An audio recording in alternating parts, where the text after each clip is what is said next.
Okay, hallelujah. Genesis chapter number 11. And so my understanding is, as we go through these, I think this is going to be where we kind of make a turning point as far as what we do on Wednesday nights.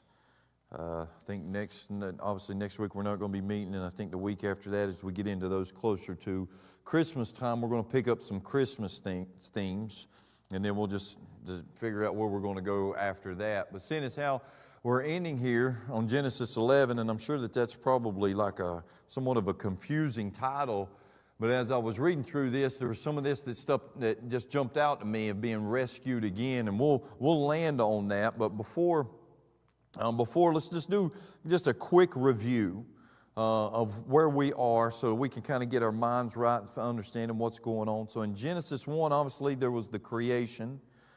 In Genesis 2, we had the study of the right relationships. In Genesis 3 was the fall. Genesis 4 was Cain and Abel. In Genesis 5 was the genealogies. Remember to change your name. In Genesis 6, obviously, was Noah and the ark. Then in Genesis 7 was the flood, where the promise was in the boat. Genesis 8 was resting place for our faith. In Genesis 9 was the rainbow. In Genesis 10, we had the descendants of Noah, which I thought Mr. Robert done a great job. I mean, I thought he just done fine. I've got your stars, all kinds of stuff right in my notes. It's the way he took those the genealogies and just how that they turned and where that they went and how they described all those. I thought that was fantastic. If you get the opportunity to go back and watch that, man, it is a fantastic lesson on Genesis 10. So now we're in Genesis number 11, and we're looking at the story of the Tower of Babel. And we're not going to read through all of this. We're just going to really focus on the first 9 verses in this, but I'll read that. In Genesis 11, it says, verse number 1, "And the whole earth was of one language and one speech. And it came to pass as they journeyed from the east that they found a plain in the land of Shinar, and they dwelt there. And they said one to another, Let us make brick and burn them thoroughly. And they had brick for stone, and slime had they for mortar.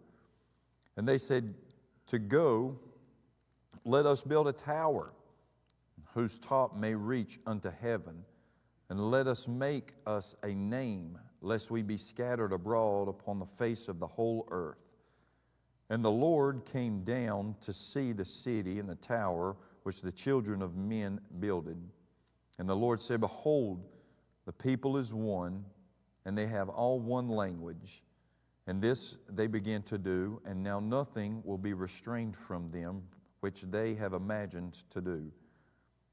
Let us go down, and there confound their language, that they may not understand one another's speech. So the Lord scattered them abroad from thence upon the face of all the earth, and they left off to build the city. Therefore is the name of it called Babel, because the Lord did there confound the language of all the earth, and from thence did the Lord scatter them abroad upon the face of the earth." So in the Tower of Babel, a couple of things as we get started. It is believed that the Tower of Babel is in what is now modern-day Iraq. We get this, my understanding as I've studied this out over in Genesis chapter 10, verse number 10, we find out that Nimrod was the one who founded this area of Babel, and Erech, E-R-E-C-H, which is, turn that into Iraq. That's where we get Iraq from, is from that. The timeline of this event, according to historian Archbishop James Usher, he has this listed as creation to be somewhere around 4004 BC. Then the flood would have been around 1600 years later at around 2348 BC. And so from the flood to the tower, he has it to be somewhere around 106 years, around 2242 BC. Then we'll end this where we kind of look at Abraham, so that in the genealogies, the end chapter of 11. So we got to kind of keep in mind Moses' whole plan here is You got to kind of put your mind with his. So he's writing these books down. He's trying to explain to a group of people that are getting ready to enter a land, and God says, you're going to take this land, and I'm going to tell you to kill basically all the people that's in it. Here's why. So he's got to take them all the way to the beginning. Now they know Abraham, right? So he's really spent these first 11 chapters, these are just we're just tipping over the mountain peaks, and then he lands in Abraham, and we hang out with Abraham for pretty much the rest of the book of Genesis. But speaking of Nimrod, Josephus, the historian we've heard of, says of Nimrod, said that he would be, this is what Nimrod was saying about building the tower, that he would be revenged on God. And if he should drown the world again, so he would build a tower higher than the waters and avenge himself for destroying his forefathers. So it gives us a little idea into that of Nimrod and what he was like, what his plans was like, what his thoughts were like, why he wanted to build this tower. Some of the observations that I find in the first 6 verses of Genesis 11 is, notice in the very first one, chapter 1, 11, verse 1, it says, and the whole earth was of one language and of one speech. And I bet you that wasn't English.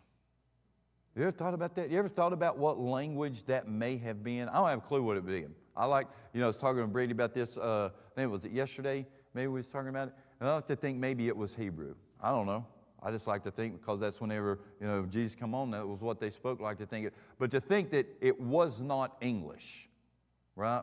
Kind of helps get our minds out of this Western kind of mindset of who Jesus is and what he was like, and that, all he can hear is English. I don't know if you've ever been around someone that could speak another language that was very fluent in it, or if you've ever come to like the Tuesday night whenever they have, the Spanish speaking. When I come to that one, I was just like blown away because I could understand the melody of the music. I could understand what they were saying, but I couldn't understand a word that they were saying. I mean, I don't know it well enough to know what they're saying, but I could kind of sing along with it. And I remember thinking, man, that is wild.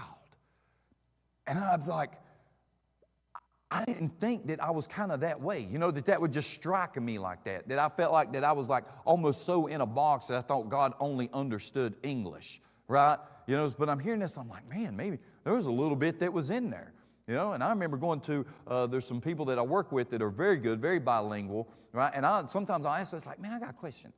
When you think, in what language is it? Do you think in Spanish? Do you think in English? When you have dreams, which ones are they in? Are they in both? Do you switch back and forth? I mean, what is that like? That's, I think that's kind of cool. But here in the first one we have Genesis, they're of one language. But notice this. Notice in verse number 3 and in 4, twice, what does it say? It says, let us, let us, let us. So the first part of this, the first little point is the danger of deceived unity. The danger of deceived unity. So there can be a danger in everyone agreeing about everything all the time, right? There's a danger in that. God even recognizes in verse number 6, God acknowledges that the power is present when people are united in a purpose. Even the most selfish, rebellious people, when they come together, can accomplish much of what they set out to do. The potential for good and evil within men and women is almost boundless when they cooperate. It's impressive, ain't it? It's impressive. I wrote this down. I'm sure that many of you are familiar with the guy. I think it's now on, what's that show? Shark Tank.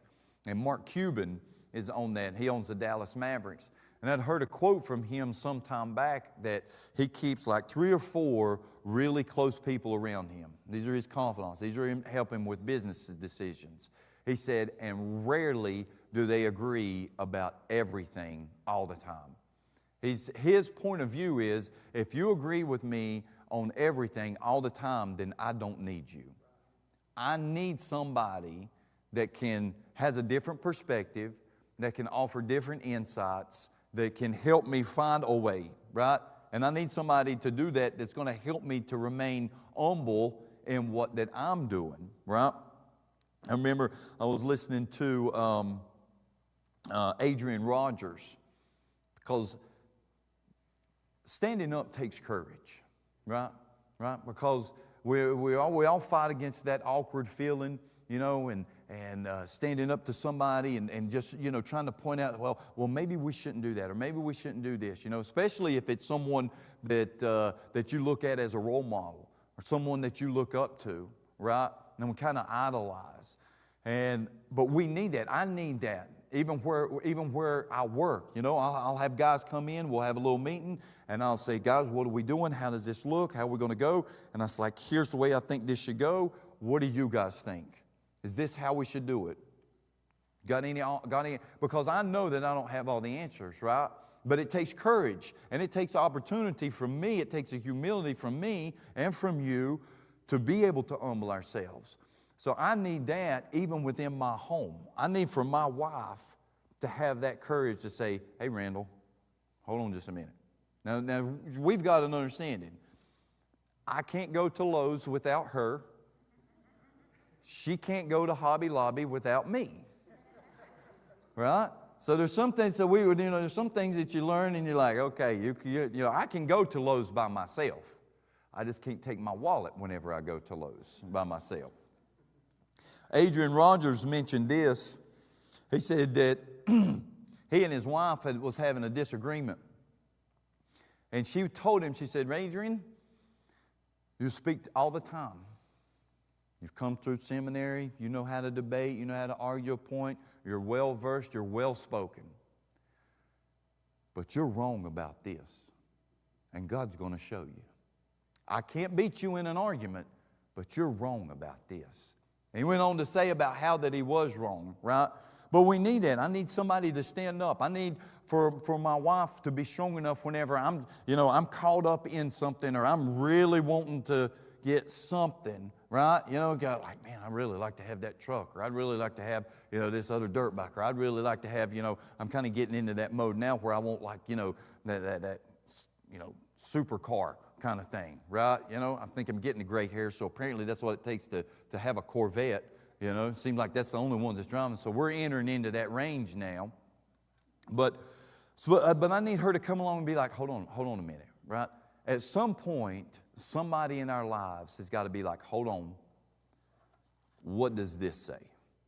Now, it may not say it directly, right? It doesn't say, Randall, you can't have a Corvette. Okay, it may say that in her version, but it doesn't say that in my version, right? But what it does say is whenever a man gets ready to go to a war, does he not count the cost? You know, we're not supposed to come and reason together. We're not the ones, right? There's got to be times where I recognize, right, on that part of the deceived unity of me recognizing if I'm leading, even if it's just in my own life, regardless of what it is, even if it's just my own life. I'm not married, don't have kids, don't have none of that stuff. It doesn't matter. You got a life that's leading, and there's somebody that's watching you. You've got to be able to take on counsel and have people speak into your life. David done. I don't know if you remember when we would go to Morganton and we watched the movies in Morganton. And we come out, and there were some people that were out there, and I was like, man, we don't need to be spending no time around these folks. You know, let's go. And so as we were leaving, and we'd gone quite a ways, I don't know if you remember or not, but we kind of got to talking about it, and David was like, but yeah, Dad, ain't we supposed to talk to him? Yes. Let's go back, you know. But I need, because I was caught up in my own place, right? I was caught up in my own thoughts and all that, right? And he helped me. He stepped up and he reminded me of what I was supposed to be, what we were supposed to be, what was the most important thing, and it wasn't what Randall had going on, right? We need those times. We need those people that's willing to be like, hey, maybe this ain't right, okay? Maybe this ain't right. So it's not just, but we're not looking for those where you're just disagreeing to be contrary. Where it's just somebody where you just always want to be heard. You just always want to talk. You always want to be the one that says no. You're just like, every meeting we come together, I tell them no. Every meeting we come together, I tell them, that's not what we're looking for either, you know. Come to Him with something that shows us how are we outside of this. Because if we ain't outside of this, then we can agree. That's cool. It's okay to agree. We agree, hey, we want to do this mission thing. We want, this evangelism. We want to do, hey, we don't see how it's outside of this. So now let's check the resources. Is it inside of that? And we reason these things. I'm not talking about being contrary. I'm not talking about just arguing to be arguing or to hear your own voice. We're talking about just having the courage of not falling into what they fell into here in the Tower of Babel. Because they go on that deceived unity leads to deceived arrogance. So it was man's plans versus God's will. And it says, we will make a way to heaven. So this is where they're talking about, we're going to build this tower. We're going to build this ziggurat. Do we have those pictures up, brother? Give me those. Are they on? Well, I see them. Okay. So this right here is whenever I was in Iraq. This was in what would be considered, in biblical times, this would be Ur the Chaldees. Okay, go to the next picture, please. So this is what a ziggurat, this is probably similar to what the Tower of Babel would have looked like. Now this is just kind of the ruins of it. This thing would have had 4 or 5 more sections that were up on top of that. Just to the left of this ziggurat here was what they believed was the birthplace of Abraham. So you're looking at what would have been Ur of the Chaldees back then. But this was a place that I got to visit. I was showing it to some guys at work, and they was like, yeah, you was working real hard, wasn't you? Was you guys on vacation? So I'm looking to see some Hawaiian shirts and stuff in there. It's like, well, it wasn't like that right now. We were on mission, but on this time we did have a little reprieve on a couple days where we were able to go out and see some of these sites. So this was, when I found this, I was like, I really need to put this up to give us some sort of idea of the scale of what man was doing during this time.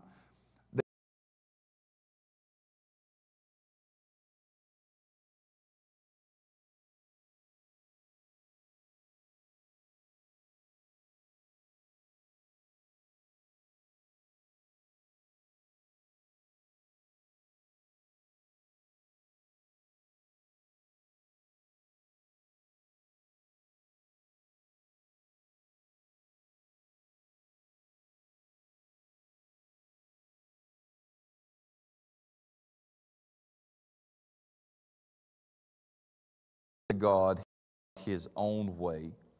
Why? Because I get to claim my own glory, and I can call on Him whenever I want to. If I can make a place that says this is where God comes, then I can go to Him when I want to. I can make Him like me. I can bring Him down whenever I want to bring Him down. Jesus says, referring to this in John chapter 10, He says, verily I say unto you, he that entereth not the door into the sheepfold, but climbeth up, or the tower, some other way, the same as a thief and a robber.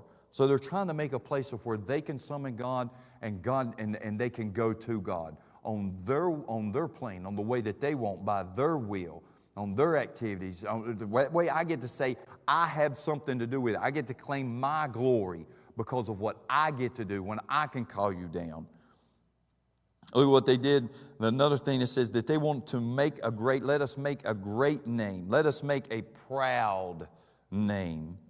Let us be idolized. Let us be worshiped. Let us be memorialized. Let us be remembered. Let us be revered. I'm thinking about this. I'm thinking about my own nature, all right? Because something to remember is whenever Noah built that ark, Noah had what? Noah had to take what on the ark? Took him, he took his family, he took the animals, he took food, but he took something else too into the ark. He took that sin nature. And now it's being revealed as we get just but 100 years, just 100 years past the flood, when there was still fresh in a lot of people's minds, and we see how that man has so already, his default is to not even consider God. We had this unity. We have no mention of God. We have no mention of what we think that He should. We have no mention of, hey guys, hey, remember, we're supposed to multiply. We're supposed to scatter. We can be here, but not all of us can be here. We're not supposed to be here and pitch the tent and this is where we stay. We're supposed to keep going, right? Nobody said that, and we're not even that far away from it. This tells me, man, it's a warning for me that if I don't stay close, if I don't get up in the morning and I don't have my little devotional time where it's, even if I'm just thinking about it, even if I'm just reading something, reading a few scriptures, I got an email every morning. I read, the church puts out. Who does that, by the way? Who? Aaron? Man, those things are fantastic if you're here, brother. I don't know if you see them. You see the devotionals that the church puts up? They are fantastic, man. Thank you for doing that. So I'll read those, man. But it centers me. And it focuses me, and it helps me.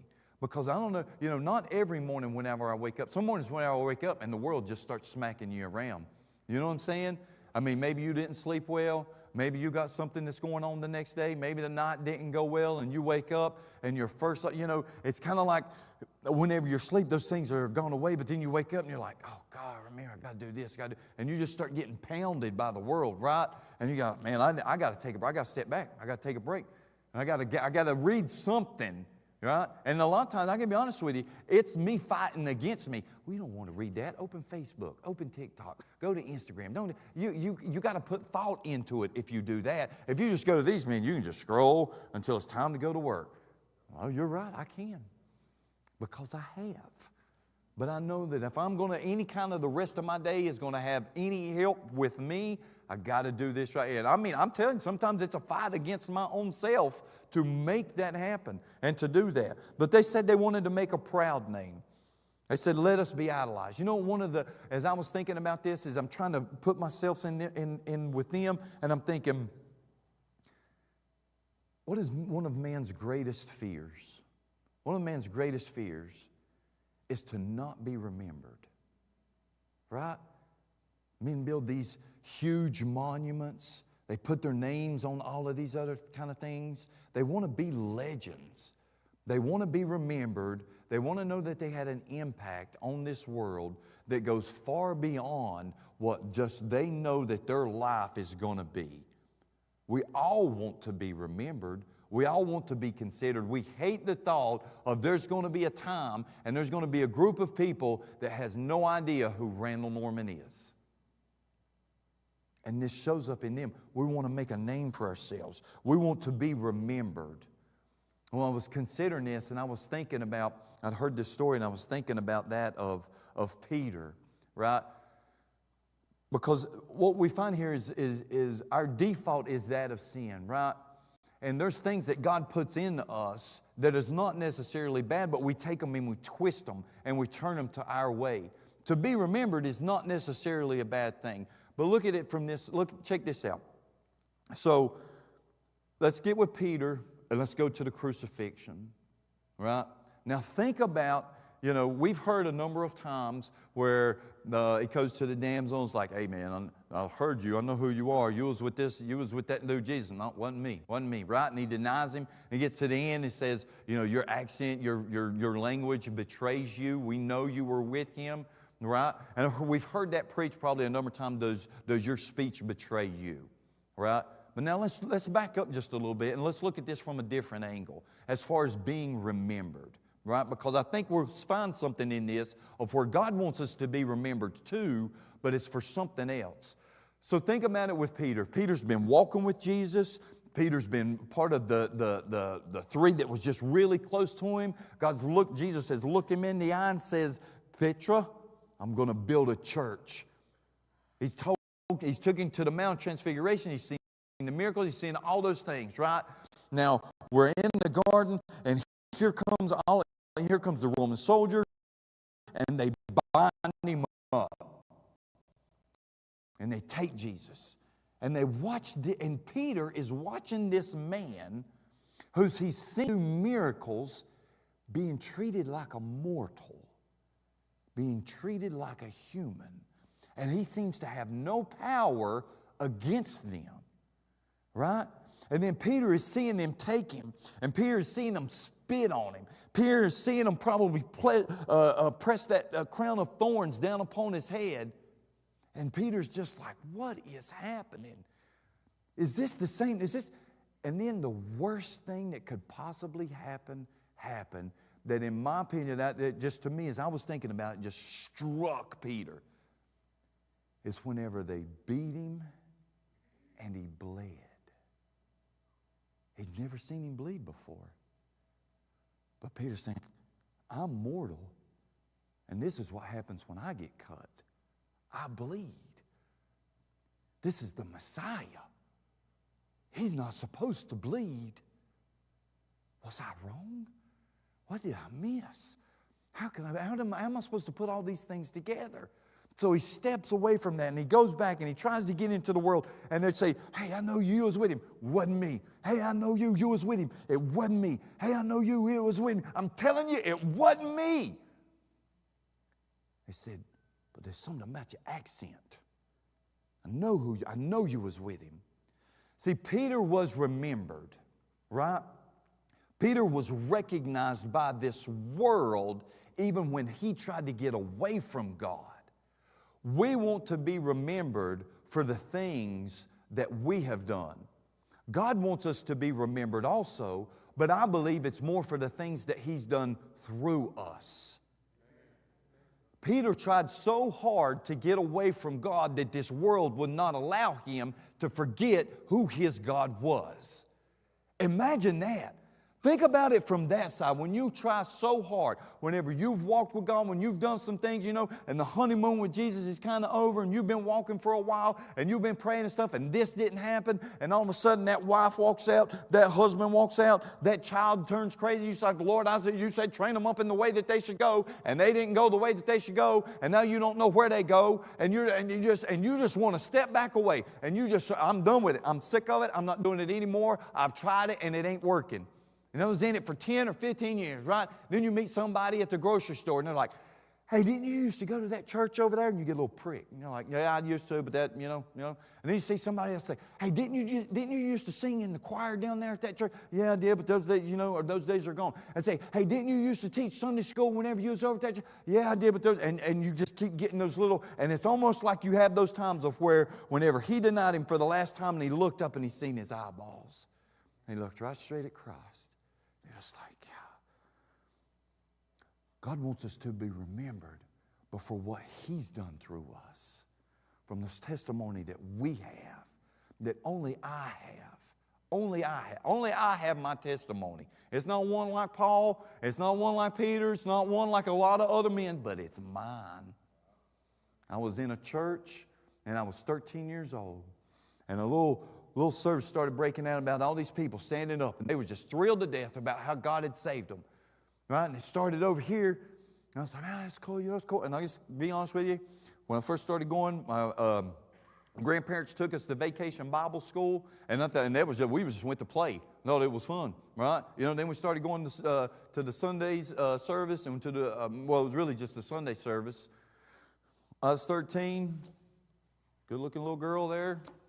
I'll come back next Sunday. Yes, sir. I'll come back next Sunday and the next Sunday and every Sunday she's going to be here. I'll come back that Sunday too. But then I knew that there was that one. But I can remember thinking, man, as we would go, it's like, God, this would be so much more fun if that guy wouldn't ask about people at the end of coming down to the altar. I don't know why he's got to do that every time, right? I just remember thinking of that. It's like, you start feeling that little like that. And I remember those people on the other side started giving their testimony of what it was like when God saved them. And it kind of started going up, and then it started coming over into that other aisle. I'm like, man, if it gets over here, I ain't got nothing to say. I can't say anything. I don't have anything to say. And I remember being terrified, absolutely terrified. Then there was that service, man. He called, and it was at the last, and I was done, and I had all that I could have, and I was gripping, and it's like my feet was walking out in the aisle, but I'm trying to hold on I'm like that, I was fighting it with everything that I had. Don't know why, but I was just fighting it, right? And I surrendered. It's like, I can't do this no more, man. I can't do this no more. God saved me, and He changed me, and He's got a testimony. And He's got those things that He wants me to be remembered. In verse number 3, He goes on and said, lest we be scattered, direct rebellion to God. In chapter 9, verses number 1 through 7, it says that they say that we will not be moved. Man in his deception defies God again, just as Noah took the sin that was in the boat. He said that we will not be moved. You will not change me. We will not follow what you've told us to do. We will not multiply. We will not replenish. There's some other people, as we read through Scripture, that says some things that they will not do also. Pharaoh said that. He said, y'all ain't going nowhere. God said, yeah, I think I'm going to take them. Jonah said, I ain't going down there. God said, yeah, you're going to go, but you're not going to go on a boat. You're going to go in a whale, but you're going to go. Paul on the road to Damascus, when he said, Jesus comes to him and said, man, why are you fighting against me, bro? Why are you fighting against me? Even Peter, as we looked at, who denied Him 3 times. In verses 7 to 9, God says, let us. Notice how He changes. He said, let us. Man says, let us, and then God says, let us. Man said, let us build a tower. God said, let us confound their language. Man's counsels can't stand in the face of God's counsels. It's so funny. We got this. Can you bring that one back up, please? The second one. We've got this tower that these men are building, right? And you see us, we're walking. I mean, and like I said, there's probably 6 or 7 more that goes up on top of this. Imagine how proud they must have been as they look back and seen that. Look at what we have done. Look at what we're accomplishing. We've still got 2 or 3 more to go, but look at this. Look at how huge it is. But then it says that God came down to see their tower. God came down to see their tower. Them trying to fight against God's will, thinking that they're doing this great thing, right? They're thinking He's going to try to send another flood. No, He said He wasn't going to send a flood, but Nimrod's like, I don't trust him. We're going to build something that he can't do. And we're all of one language. And He comes in and God says, we're going to break the languages up. What happens whenever the languages get broke up? In this one right here, when we're all of one language, we got one man that's leading us and everybody bowing to Him. When we have to split up because I can't understand you and you can't understand me, but you two can understand each other, then you guys are going to go some way, right? Now, you've still got all the knowledge. We've already recognized we got boat building skills, right? We've brought those off the boat, right? We know that Tubal Cain, we know that he was in iron and brass. We got those, all of that come with us off the boat. We know how to make bricks. So this goes with each of these languages as they go out, because we find these ziggurats, these style, all over the world. You can find them all over the world. So we know that we took that. But when you agree, and you guys have the same language, whenever you guys go out and your families go out with you, or your tribes go out with you, somebody has to step up. Somebody is forced to be a leader. Whereas there was one leader that was leading them all wrong. Now there's an opportunity for somebody else to lead up and take people in a better way. That was one of the blessings. That was the rescued again that we find. See, we was rescued in creation. When God stepped down into creation, as we looked at in Genesis 1, we were rescued. God took that lamb and He slain. I believe that it was a lamb that He slain, and He put on them and He covered them up. Then we were rescued again in the flood with man, because I believe if we were there, we would have been with Him. We would have done the same things that they did. We would have been rescued. Then we come here and we're rescued again because He changed the language and He didn't put on us what we deserved in our rebellion when we shook our fist at God and we said, we're not going to do it. But then our greatest rescue came at the cross. When Jesus stepped out and whenever He stretched His hand, He said, this is how much I love you. I'm paying a debt that you couldn't pay. And I'm coming to get you. Because here they were all of one language.